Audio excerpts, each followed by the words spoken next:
Hello, welcome. We're on live here, and again, I was looking to get the lighting just right for us. Hmm. I'm thinking of that movie with the pig called Babe, where they say, "That'll do, pig, that'll do." So maybe we'll decide this will do for the broadcast. Let me get comfy in my seat here. I'm going to bounce around for a moment. Mm. Hmm. So, welcome. So glad you've come to dip into some yoga therapy perspective and a little practice. And today, playing with mind, mood, and mental health, and how we can approach these parts of our lives, these parts of ourselves, um, from a what I would call more of a yoga therapy perspective. And remember that yoga really just means union, or to join, or to connect. And loving that word therapy as something that we can choose, engage in, um, adopt, utilize, so to help ourselves feel better, make changes, shift all sorts of stuff. So yoga or union, joining, reconnecting as therapy. And the best of this is that you really get to feel out what's most resonant for you right now within these practices, and you get to design your own use of them, really. So I'm here to foster that for you, with you, to share what's working for me as I go through my own life and path and wonderings and wanderings. So to me, it feels exciting to share what I feel like I'm seeing and noticing and practicing and realizing, because again and again, it's such great empowering news if we can find a way to reframe what's happening for us and see how much we can play a role in how it all feels, how it all goes, how it all flows. So I'm all about this empowerment stuff and tapping us all into our inherent power that we all have. And I love feeling like this is a superhero approach, and that we've all got these superhero-like qualities within us, and that maybe it could be all about just tapping into that more, tuning into that more, and being in that mode more. So I love that it feels like some of what I'm coming across in what we can call yoga therapy, although I certainly don't only learn from people who say they're talking about yoga. But I know I can call it all yoga if I want to.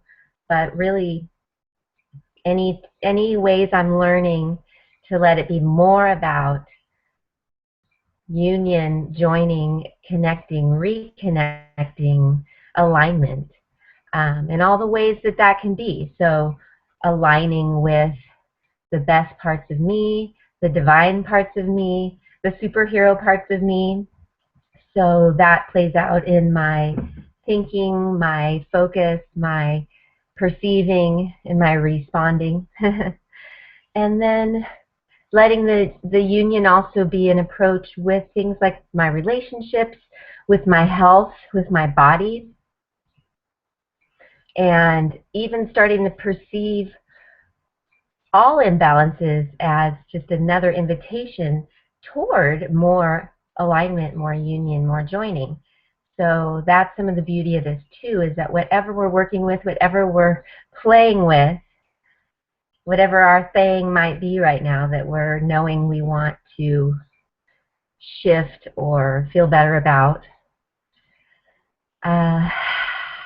one of the first great steps with this approach is embracing that as just another opportunity toward more union, more joining, more alignment for you in all sorts of ways.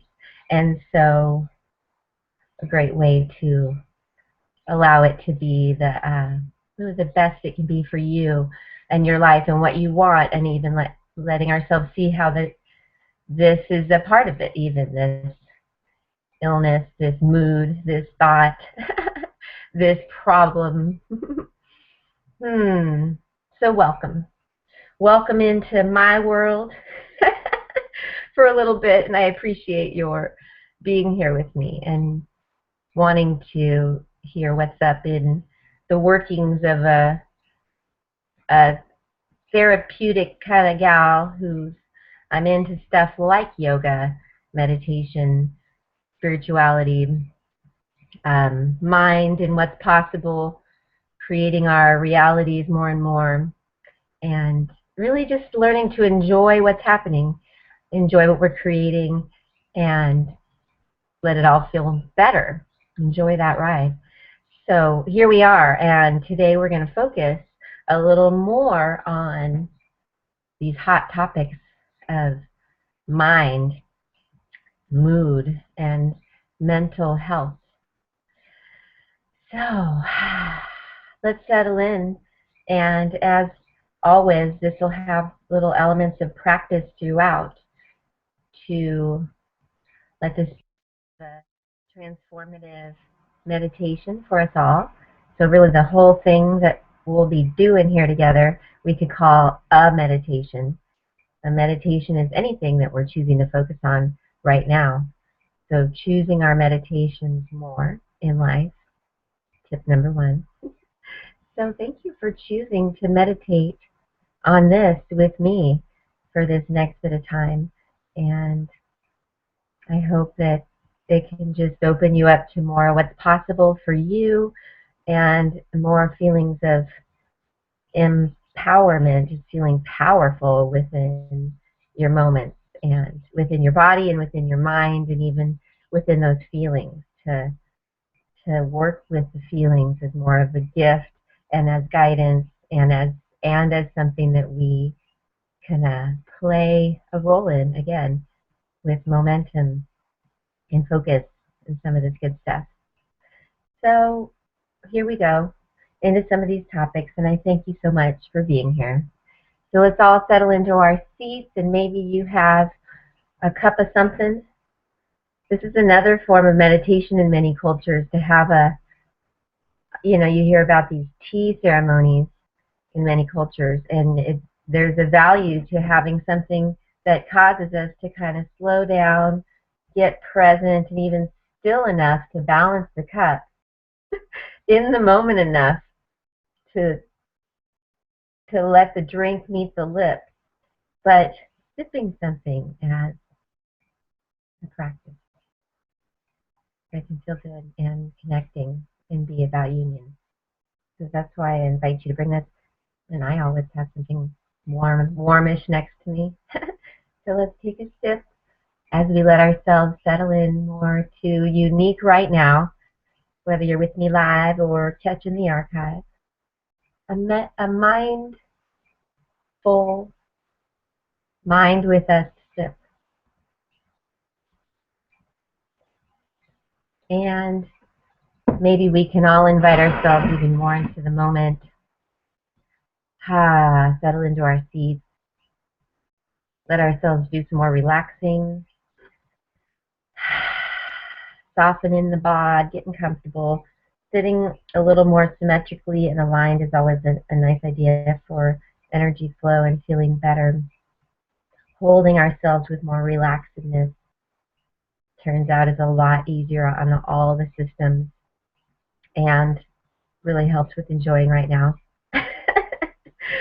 Remember those power tools of relaxing face and jaw again and again, like a domino effect.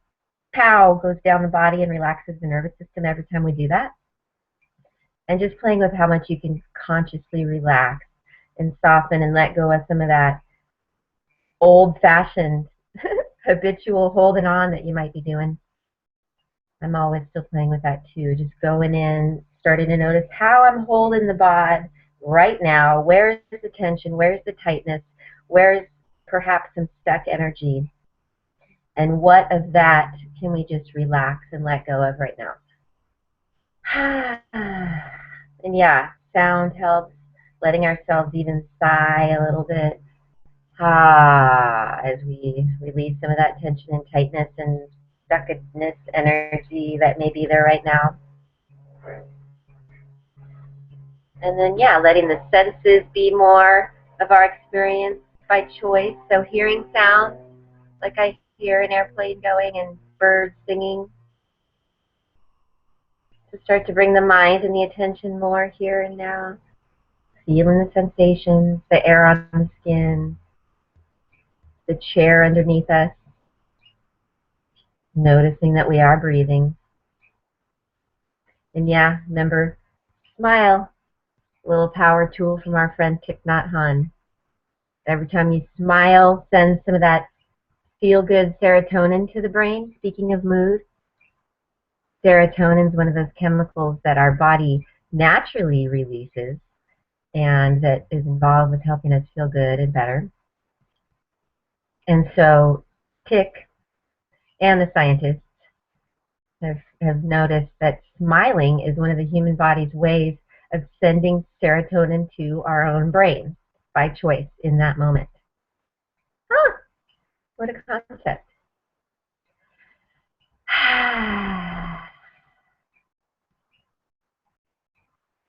And so, yeah, it's a cool time for us to look at some of these topics like mind and mood and mental health. And I realize these are topics that I've been interested in for many years.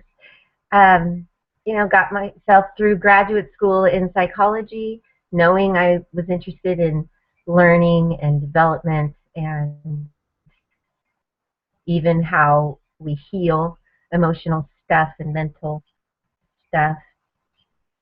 And interesting for me that I've come around through my yoga and meditation studies to see that I still hold such a torch for the psychology of things. But I have loved that through really studying some of the yoga ancient texts and stuff and just hooking up with some of the great teachers out there, which there are thousands of amazing, wonderful teachers out there, so keep loving them. I do too. But it turns out that yoga actually is a system of psychology more than anything. That was pretty cool for me to realize. Like I thought I had come to it too because I enjoyed the physical feeling of the practices. Although I think I right away noticed that there was some mental shifts after practicing and liking just some of what I was feeling already. But yeah, it's been cool the more and more I get into it, and the teachers who really, have studied some of the origins of it all and the depths of what we can be going for. And turns out yoga is a system of psychology more than anything. I have to let that settle in because it's so cool. So yoga psychology, you could start to imagine as we talked about what yoga means. So psychology being like an interest in study of the mind and how we think and how we feel and the health of that. And I feel like it's such a powerful time to talk about this stuff because in some ways we've benefited from where psychology, traditional Western psychology, has taken us. And a lot of us have become aware of some of the theories and philosophies on mind and mental health. And a lot of us maybe become like amateur psychologists.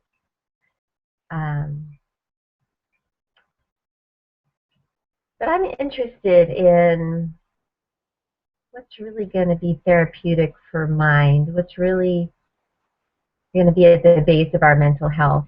So I love letting it be about really like this ownership of it all, and that it's about tuning more into our own guidance and getting clearer and more connected with what's happening within us and what we're choosing to focus on, what we're choosing to feel and grow, how we're doing things, but with this loving, non-judgment eye that yoga also teaches as well. And really helping us not just get stuck in the problem. I think that's something, I don't want to get stuck in the problem on this, but I'm interested in, I think some of, what we have been doing in the name of psychology and mental health, unfortunately, maybe has gotten some of us stuck in the problem or taken some ownership out of the solution, and maybe definitely taken us away from this idea that feelings can be guidance.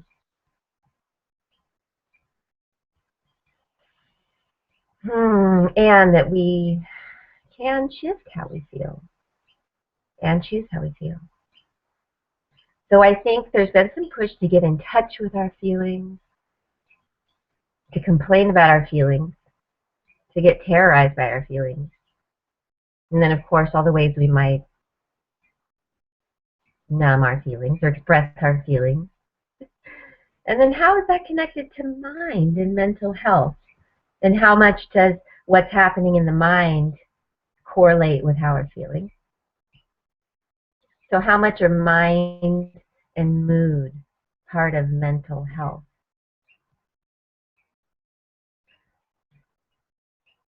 And I think what's cool about this is as we shift our perspective about this and really maybe embrace perhaps some of these more spiritual traditions, so the approach to mind and mood and mental health, it continues to give us an ownership with this stuff that really helps us and strengthens us and empowers us. There's that word again. I have to keep thinking of better words for it.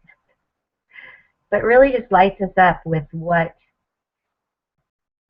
who we are in our lives, who we can be, how much power and choice we can have with who we're being, how we're thinking, how we're feeling, how we're responding.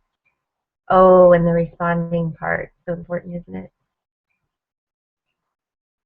And how much does how we're responding to others in our lives, how much does that relate to how we're thinking, how we're feeling?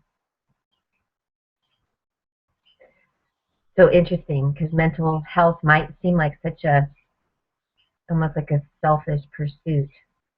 But oh my gosh, how much is it affecting the world, our own mental health? Like, how much is that creating how we respond?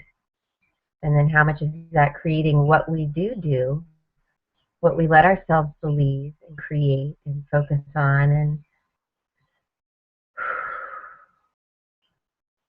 so gosh, it's such important stuff to me. It's so important, and it's so great that we can bring together the best of what we've learned and what's been out there and what we're all starting to realize collectively, and move to new levels of mental health, new understandings of mind and mood, and new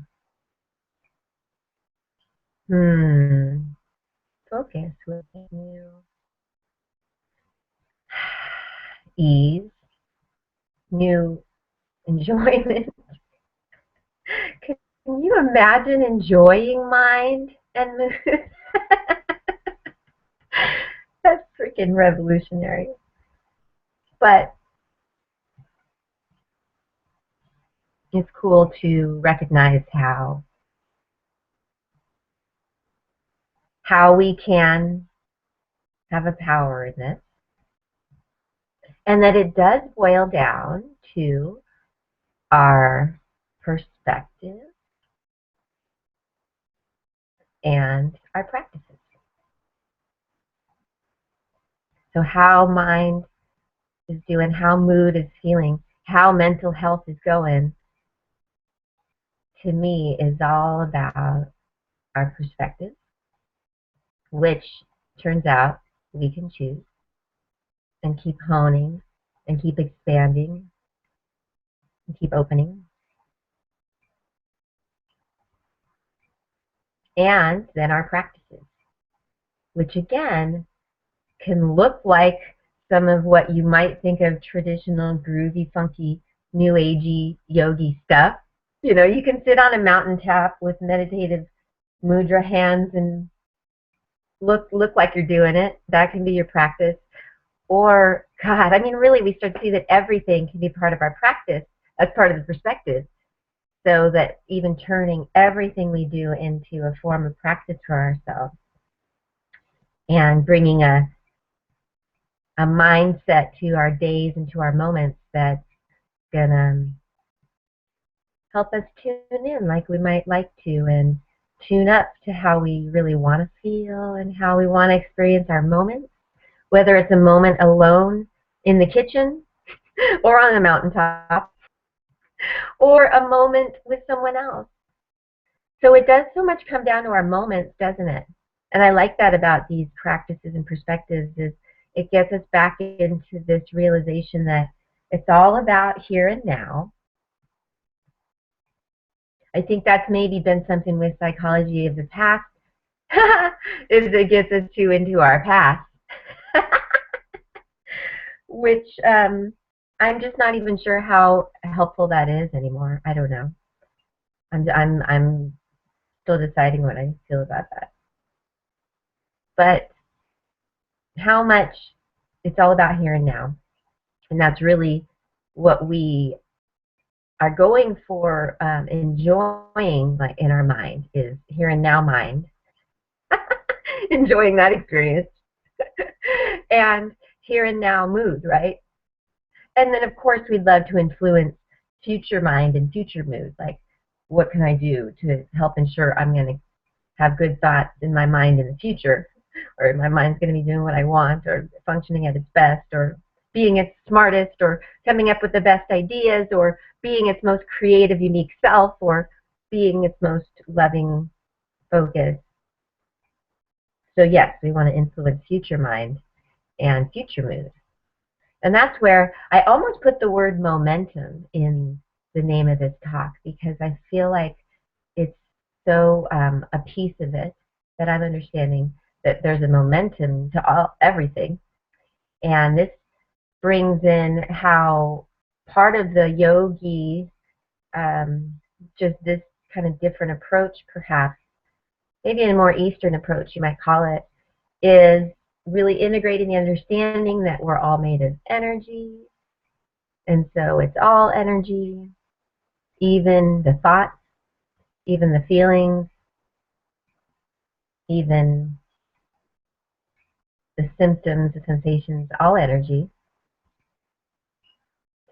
So this really can shift how we're perceiving what's happening, how we're handling things, and then how we can affect and direct it. And yes, so this idea of momentum, that when we understand that it's all energy, so even like a mood or a mindset, we can see how a momentum builds, and that's where things get maybe more dramatic. But even that, again, if we see that whatever ends up coming up can be part of the path, part of the gift of reconnecting. And maybe this idea too, that the deeper it goes, sometimes there is this idea I always mention Bashar on these webcasts. Bashar has the rubber band analogy, that sometimes, like in life, when we kind of get pulled back by something that feels hard, like some contrast, that maybe the benefit of that sometimes is that as we are able to shift and let go and maybe allow, we like shoot forward into an even better feeling place, energy, mindset, understanding. So that's where this stuff is pretty cool, that no matter where we're at, it can be all about here and now, and taking a look at how it's going, taking a feel how we're doing, and go from there. And then let it be about tuning that up as always a priority, especially for the reasoning of momentum. Because the sooner we catch it, the easier it'll be to shift and get tuned up, up, up, and that we can build a momentum with mind and mood. And so, yes, we can strengthen our mental health by choice. But yes, through the perspectives we're choosing, and and the practices that we're letting ourselves weave in. And, you know, I think that's about, like, it correlates directly with what do we love. It's part of our practices, factoring in things we love, the things that we notice do get us tuned in and feeling better. So I love to know that you coming here, if you're listening to this, watching this, you already know lots of things that do that for you. And you probably have a list of like 30 things you could be doing more of as part of your practices to be tuning in and tuning up and enjoying your moments. But I think what I want to make sure to do in this webcast with mind and mood and mental health is just share how a piece of this is bringing kind of how I see the 4 pieces of a meditative yogi mind, maybe we could say, how to bring this into our approach and how important this is. And then we start to see how perspective and practices go together. So, yeah, from my learnings of studying and looking at what things like meditation can be as part of all this, and maybe just a yoga therapy approach to mind and mental health, that, well, yes, some of this comes from this idea that we're all made of energy and that we're all, everything within us is connected, and then that we are connected to everything, and that we are all energy and everything is energy. And then that we can bring in this approach with some of these important pieces to let our mind and mood be more helpful and part of the fun ride. Okay, so the first piece that we can play with is that we want to bring in this non-judgment. That's super important as far as looking at what's happening in the mind and the feelings. And I'm still learning so much about non-judgment. I'm getting better and better at that. See, there's some judgment right there.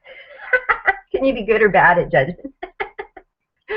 So yeah, being able to laugh it off sometimes is the answer. But the more and more that we can look at just, you know, first of all, moving into more of an observing perspective actually might be our first piece, that more and more we can start to become more of an observer with ourselves. And so this may be part of like your formal moment on a cushion as meditation, but also just out in life, in our days, in our relationships, in our moments. Becoming more of an observer, watching how it's going, what we're doing here and now.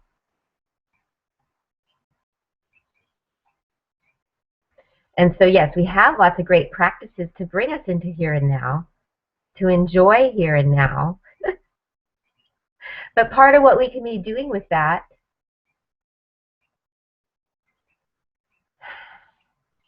is some of this internal work. So becoming more of an observer, more and more, just watching what's happening in the mind when thoughts do roll through. And that important non-judgment. Nothing good or bad here, nothing right or wrong, just simply what's happening right now in the mind. A little bit of what has been. And if memories are flashing through, that's part of it too. Just like, oh, that's interesting, I'm thinking about that. And so we start to become more of an observer with ourselves and more of a non-judgmental observer, and watching with a little more of a loving gentle listening. So we're watching what's happening in mind and just kind of factoring that in. There's like where the momentum of some of these things are. And we probably have different types of thoughts on different subjects, and that's just like part of what we're noticing. Just getting in tune more with where we're at, what's been happening inside. So that non-judgment, that observer perspective, super important. And from that loving, like we would be with maybe a friend, as we're noticing. So throughout the day or on the meditation cushion or in a yoga pose or in a conversation, now and then getting yourself back into that observer perspective, just checking out what's happening with non-judgment. And then, yes, a second piece of this is getting better at just being able to quiet the mind and be here and now more and enjoy this conversation or enjoy that bird song or enjoy this moment. So that's what a lot of these practices are built for, to help us just get better at being able to quiet the mind. And I think that most of us probably know that even to quiet the mind for 30 seconds is a really big deal. So like, oh, do you even do that? But so cool. But that to quiet the mind even for 30 seconds is like super curative and refreshing. Because as we start to see what mind is doing and how much that's likely creating what's happening in our lives and where our focus is and what we're even looking for more of, we start to see beyond just the idea of enjoying our moments and wanting to have a quiet mind just to be here and now instead of thinking all day and kind of half being in our heads instead of in the moment, right? Or thinking thoughts that are making us not feel very good. So not feeling good through our moments. And so just, yeah, starting to notice more if there's been momentum of that happening. Thoughts, feelings, with that non-judgment. And then starting to play with just the simplicity of various ways we might practice quieting that mind. Like another muscle, windshield wiping it, clearing it, and just letting ourselves play with the idea that we could wipe away the thinking and clear the slate and let it be more about feeling sensations right now, listening to sounds, quieting the mind for the clarity of that. And it turns out that's really a peaceful thing to do for the body, to like quiet the mind a little bit. Also, again, just like clearing the slate, slowing the momentum, easing away resistance. And so, yes, it does seem to go a lot along with relaxing, feeling, sensing, choosing ways to quiet the mind. And that's why for some of us, sometimes listening to a song is such a great way to quiet the mind, or actually singing along, or being with our breath, or watching a Netflix show. So yeah, great reasons and ways to quiet the mind. So we start observing more with that non-judgment, that love. We start, the second piece is we're starting to play with quieting the mind more. And then this third piece is that we can start also letting this be more and more about tuning in, tapping in to a part of us that that we can conceive is always there, that we could feel as like our highest, wisest self, our best knowing, really what we know we want for ourselves. And you might conceive of this as like God within, or your divine self, or your higher self, or your inner being, or whatever you want. So you start to, as we start to allow ourselves to play with this idea that there's that part of us, and that as we start to quiet more and listen and watch, we can start to get in tune more with that part of us and start to be functioning more from that part of us. And that part of us is more listening and feeling and watching and not judging and loving.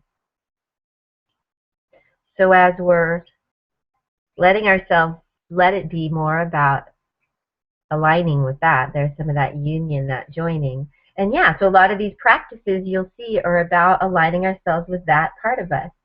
So it can be even reading a book we love, or talking to someone we love, or a yoga pose, or a shift in perspective. That can be all about getting us back in tune with functioning from, listening from, being in line with that higher, wiser self. And what's so cool about this with feelings is a lot of teachings share that feelings can start to be seen as an indicator of how in alignment we are with that part of us. So often, if we take a look at how we're feeling, if we're not feeling so great, we can always look at how thoughts rolling through that are related to those feelings are usually something that aren't in alignment with how that part of us would see the situation or feel the situation or the thought or whatever it is. So it's an indicator of being out of alignment with that part of us in some way. And so what's so cool, again, is the remedy is the alignment and learning to get back in tune with how that part of us would see it and feel it. So the feelings are just there as guidance to help get reconnected, realigned, just an indicator that we've gotten out of alignment in some ways with the thoughts and the focus, and probably a lot of that judgment, because that part of us is probably not judging, right? And that we can start to play with the idea that feeling better goes along with getting more aligned with that part of us.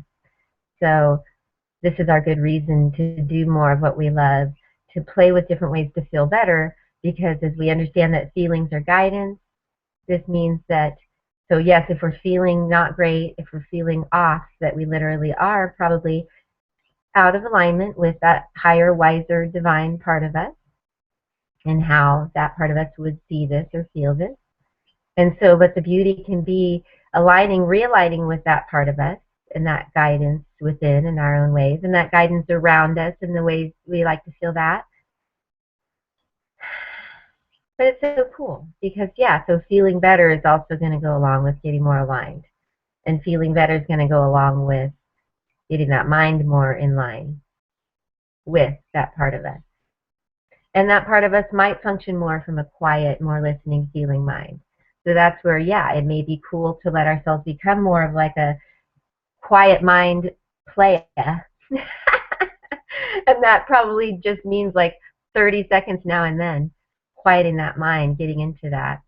It's a lot of like the heart of the practices of yoga meditation is just like learning to play with and function from that quiet, listening, connected, aligned mind set, mind state, and the feelings that go along with that, which probably are more like calm, relaxed, ease, joy, fun, freedom, love, appreciation. And that, yeah, it can always be about realigning with that, and that is our nature, and that is our power place, and our power self. So the coolness of this, that as we let it be all about feeling better and shifting back into that perspective, observer, non-judging, listening, feeling, here and now, and then playing with what we can shift with what we notice. And that's where I'm so fired up about so many of these tools, how they can shift where we're at and shift the momentum for the mind, for the emotions, for the body. You know, the body's definitely part of this, isn't it? It can be challenging to feel good when we have a terrible headache.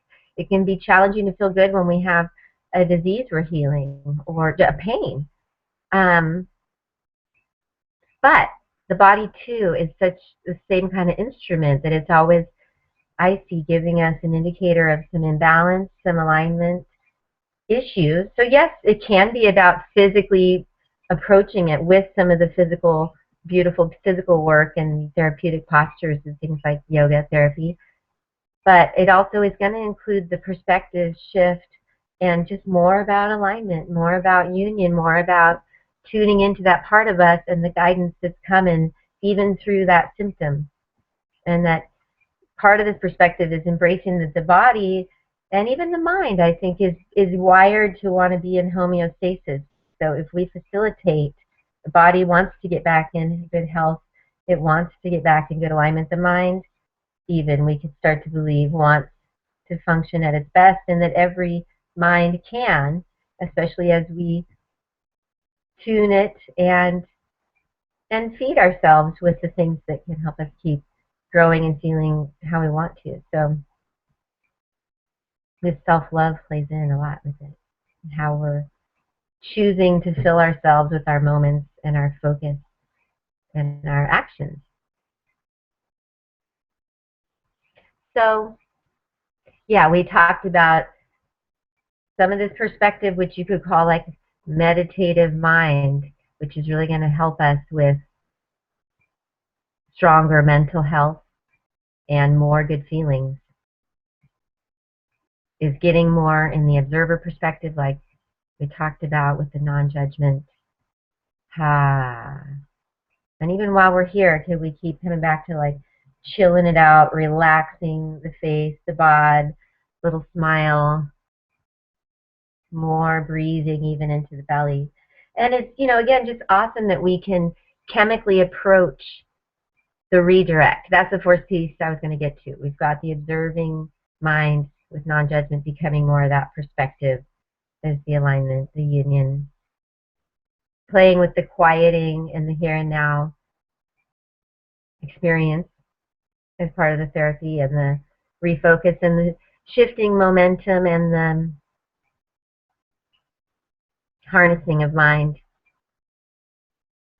the tuning how we feel, the connecting mind more with that more divine, higher, wiser part of us, or if we want to play with connecting more with the magic of nature around us or with God around us, whatever your words are for it,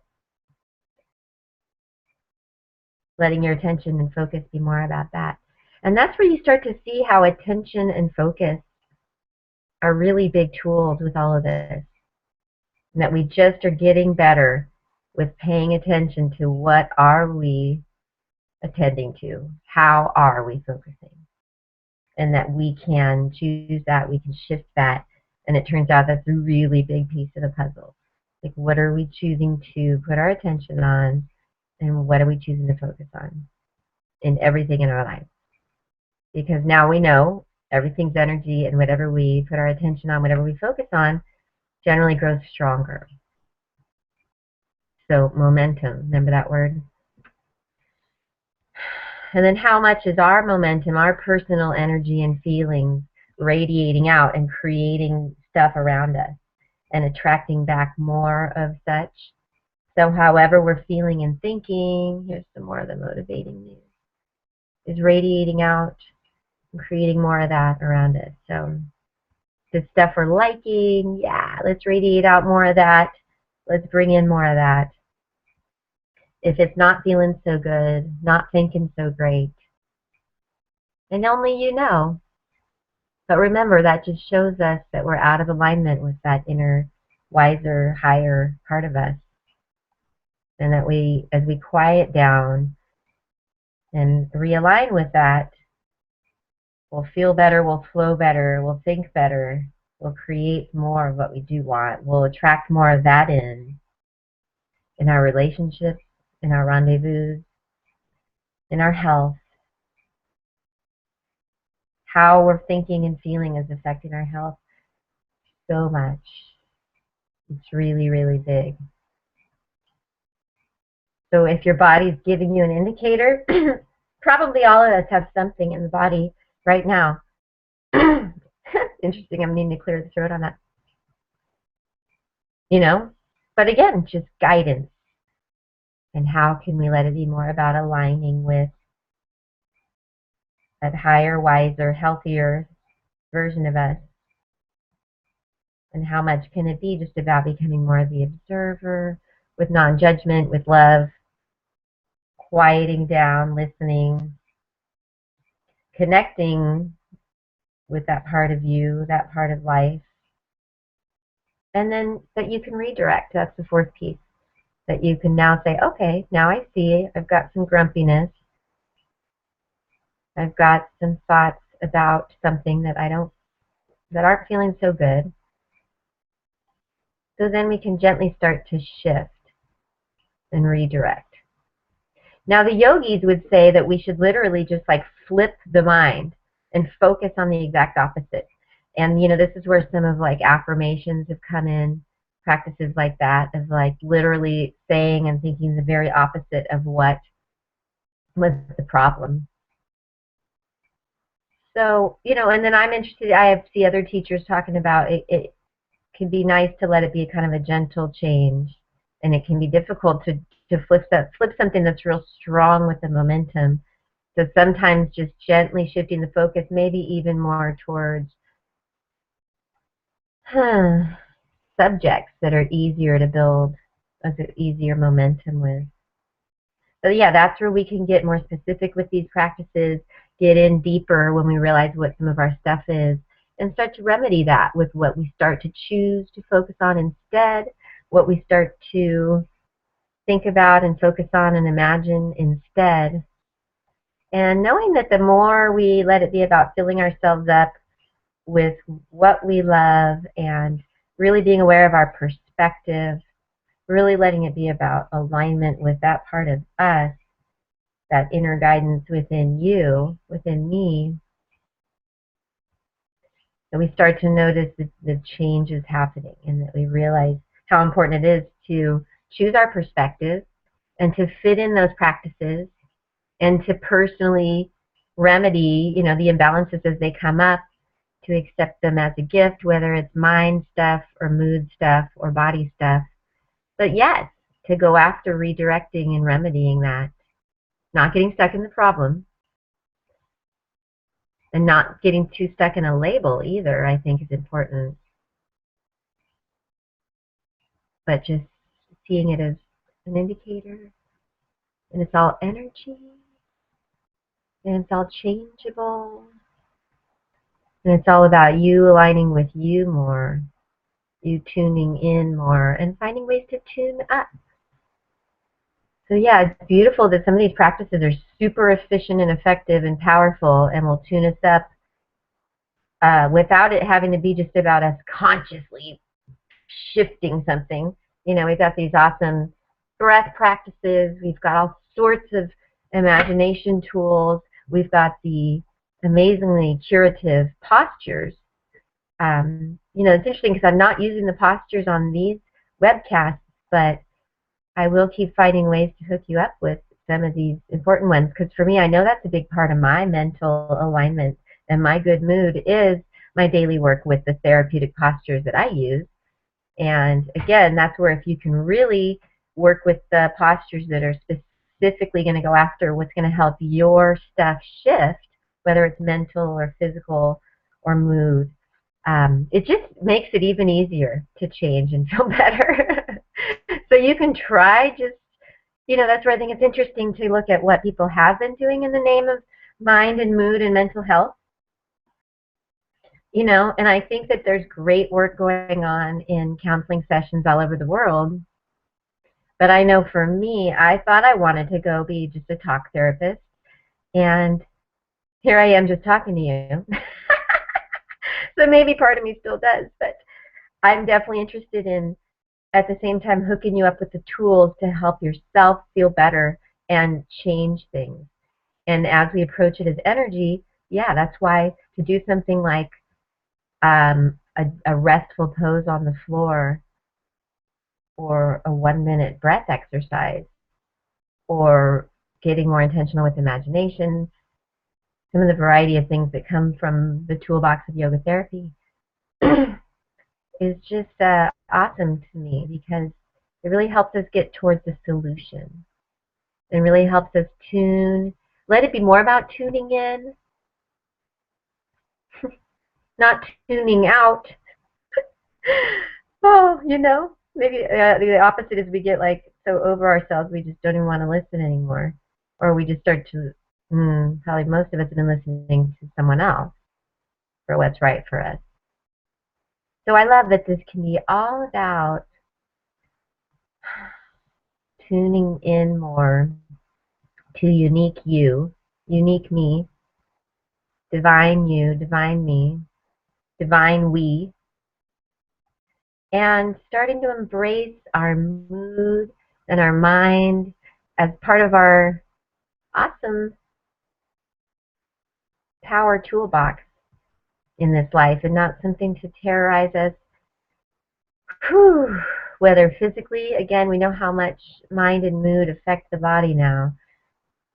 Years of being angry or stressed almost always equal disease, it seems. So, and again, we can still work with where we're at with that non-judgment. Just an indicator of being out of alignment. We can always get back into more union, find ways to be more therapeutic, and just be aware that we can be choosing it all, creating it all, and see it as part of our practices.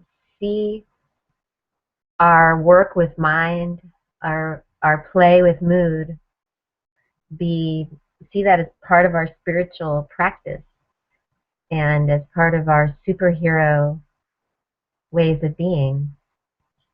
Because what's cool, speaking of momentum, is I'm really noticing, and I know I have lots of great superhero friends around the planet that are noticing there's a really cool momentum as we start to get into these ways of letting it be about our own inner guidance and just more alignment and using these various tools to keep creating that. The momentum is awesome. And it's really beautiful what can happen as we let it be more and more and more about feeling better now and aligning with mind as a divine part of us, not just a pain in our ass, as something that can think great things, create great things, and also quiet down to enjoy the moment, not just think our day away either. So I love that I've seen that, because you might start to get the idea through some of the traditional meditation stuff that the goal would be no thinking ever, just quiet mind here and now, which there's some coolness to that and what might be happening if we were able to reach that state of just like total clear, quiet mind. But I think, more and more that thinking obviously is awesome and imagining is where it's at. My last week's webcast was on imagination, the power of that. And yeah, just to think about how is our imagination, what we're imagining, affecting our mind and our mood and our mental health.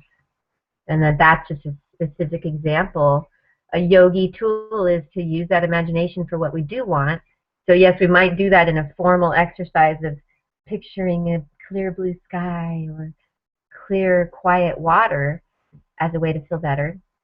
But it also comes down to how are we picturing things with that problem, with that disease? Are we picturing what we do want, or are we picturing what we don't want? Yay. Or yay. But that's some of the coolness here as you start to take a look at what are we doing. And when we notice, oh yeah, God, I was picturing the very worst, we can kind of gently, lovingly go, okay, yeah, that's interesting. Instead, I think I'll just quiet that mind, clear it, be here and now. That's one great redirect. And who can deny the bonus of being here and now, just enjoying that? Or I'm going to picture what I do want. I'm going to picture that disease healing. I'm going to picture the cells going in and doing their thing. Or I'm going to picture myself feeling better. Or I'm going to picture a good interaction with my husband. Or I'm going to picture my child safe when he takes that trip. Or, so perspective and practice. And bringing in kind of that general approach that we covered with observing mind, quieting mind,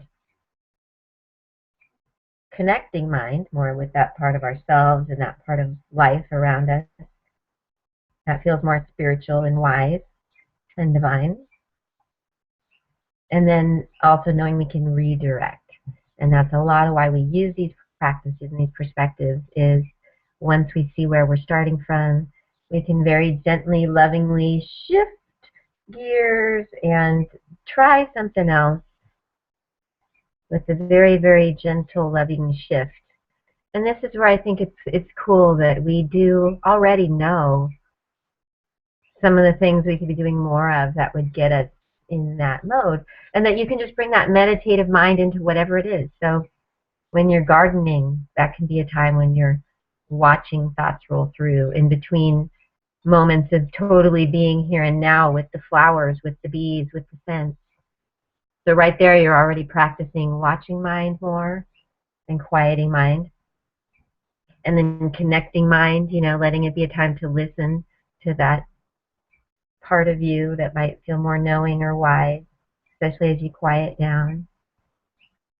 Or listening to the magic around you in that garden and feeling the spirit and all those pieces of nature. And then even while you're there doing that gardening, it can be a chance to be redirecting mind, choosing to think gently more some thoughts that feel good, or just think about things that feel good. I think in our culture, we've been wired to think it's our job to always be solving the problem.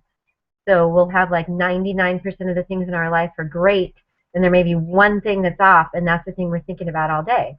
And we think that's being responsible. We're like, no, I need to think about that one thing that isn't perfect because I need to solve it, right? But then it's like, okay, and I'm totally right there with us too. It's like, well, so thinking about the problem, how is that making me feel? And how aligned is that with what wiser part of me would think about this, with most of these ways I'm thinking about it? And all these things I'm thinking about the problem and imagining about the problem, is this creating what I do want to rendezvous with? And then what kind of momentum is it creating? So this is where some of the perspective comes in, that maybe sometimes it's nice to just gently place our focus towards thoughts about things that even feel better, to get ourselves stronger and tuned up. And then often the problems, gently, lovingly shift. Or when we come at the problem from that happier place, it's totally different situation. We've often hear that like the mind that created the problem needs to be different than the mind that creates the solution. So we need to allow that shift. So maybe sometimes that's just about attention and lovingly shifting the attention instead of thinking the same worried thoughts about a subject. So maybe thinking about something else that feels better. That's some of the redirect. And then gently shifting how we do think about that subject, all the way down to, totally flipping the mind on that subject. So depending on what you're up for, how strong you want to go after it. But it can shift and it can change, and it's important that it does. Because I think for most things, if we can't imagine it or think it, it's going to be a lot less likely to happen. So I think it's powerful what's going on inside of us.